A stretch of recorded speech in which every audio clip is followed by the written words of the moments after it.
BRS బీజేపీపై విమర్శలు చేశారు Chennur MLA Vivek. Phone tapping చేసి దిగజారిపోయిన బీఆర్ఎస్ పార్టీకి ప్రజలు తగిన గుణపాఠం చెప్పారన్నారు.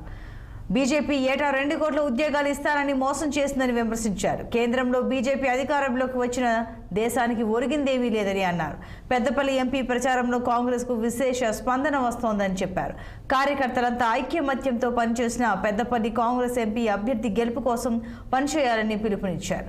అధికారంలోకి రాగానే హామీలని అమలు చేసిన పార్టీ కాంగ్రెస్ అన్నారు. కాంగ్రెస్ పార్టీ రేవంత్ రెడ్డి గారి ఆధ్వర్యంలో వారు ఎట్లయితే ప్రామిస్ చేస్తారో మీ అందరికీ కూడా ఈ గ్యారంటీ కార్డు అమలు చేస్తామని చెప్పి 5 గ్యారంటీలు 6 గ్యారంటీలలో కూడా అమలు చేయడం జరిగింది. ప్రత్యేకంగా గ్యాస్ 500 రూపీస్, మహిళలకు free bus travel, 200 electricity units free, Rajiv Aarogyasri 10 లక్షల వరకు ఫ్రీ ట్రీట్మెంట్, ఇంకా ఇందిరమ్మ హౌసెస్ కోసం స్కీమ్ స్టార్ట్ అయింది.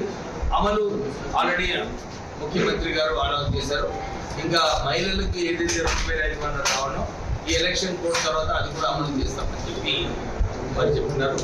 మేము గ్రామాలలో తిరిగినప్పుడు కూడా అన్ని చోట్ల కూడా చాలా పాజిటివ్ రెస్పాన్స్ ఉంది.